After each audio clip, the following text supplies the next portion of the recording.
প্রথমে বলা হচ্ছে corruption is one of the social crimes that is considered two be an obstacle to progress. অর্থাৎ দুর্নীতি হলো এমন একটি সামাজিক অপরাধ যা উন্নতির জন্য দায়ী বা উন্নতিকে বাধাগ্রস্ত করে। Corruption means dishonest, illegal or immoral behavior, especially from someone who is in power. সাধারণত যারা ক্ষমতায় আছে তাদের দ্বারা একটা অবৈধ, অসৎ, অনৈতিক কাজ করা, সেটাই হলো দুর্নীতি বা corruption. Corruption may originate from unsolved problems, unfinished works, vicious politics, weak administration and many other related or relevant things. অনেক কারণে করাপশন বা দুর্নীতি হয়ে থাকে। সেটা হচ্ছে যে সমস্যাগুলো অমীমাংসিত, অসম্পূর্ণ এবং রাজনীতির যে একটা দুষ্টু চক্র, আবার দুর্বল প্রশাসন ইত্যাদি নানান প্রাসঙ্গিক কারণে করাপশন বা দুর্নীতি হয়ে থাকে। The police department, education department, health department et cetera are the most corrupted sector. যে বাংলাদেশের পুলিশ বিভাগ, শিক্ষা বিভাগ, স্বাস্থ্য বিভাগ, এরা হচ্ছে সবচেয়ে বেশি করাপ্টেড সেক্টর, দুর্নীতিগ্রস্ত sector.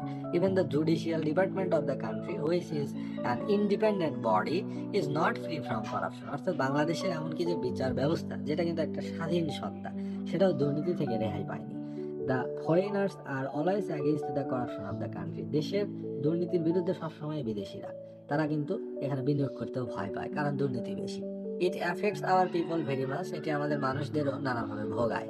The ultimate sufferings for corruptions go to the common people who are born to suffer and to be deprived of their legal rights, dues and so on. এবং এই দুর্নীতির যে ফলাফল, কনসিকুয়েন্স, সেটা সবচেয়ে বেশি ভোগ করতে হয় দরিদ্রদের, গরিবদের, সাধারণ মানুষদের, কারণ তারা আইনকে নিজেদের হাতে সাজাতে পারে না।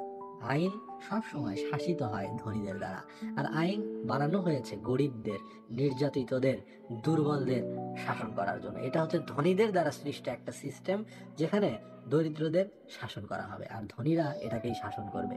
আইন কিভাবে ধনীদের শাসন করবে? The rich will dominate laws, তারাই আইনকে শাসন করবে।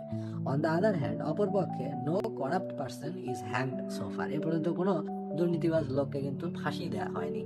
The law machine is too slow to grind and punish the corrupt person. অর্থাৎ এই দুর্নীতিবাজ লোকদের শাস্তি দেওয়ার জন্য, তাদেরকে চূর্ণ করার জন্য, তাদেরকে শেষ করে দেওয়ার জন্য, নিঃশেষ করার জন্য এই যে মানে আইনের যে যন্ত্র, আইন যে ব্যবস্থা, আইন যে সিস্টেম, এটি এতটাই স্লো যে তারা একটা করাপ্ট পারসনকে শেষ করতে পারে না, শাস্তি দিতে পারে না। To uproot this condition we have to spread the light of true education. তো এই সমস্যাটাকে নির্মূল করার জন্য সিস্টেমটা পরিবর্তন করাটা যদিও জরুরি, কিন্তু it's so difficult, it's so tough, কারণ এটা হচ্ছে একটা সাইক্লিক অর্ডারে আছে, খুবই বড় একটা বিষয়। তবে প্রথম যে কাজটা করা যেতে পারে সেটা হলো ট্রু এডুকেশন বা সুশিক্ষা। এটি যদি নিশ্চিত করা যায় আমাদের ন্যাশনে, আমাদের বাংলাদেশিদের ভিতরে, then corruption may be reduced, corruption হয়তো কমতে পারে। তো এই যে প্যারাগ্রাফটি, এটি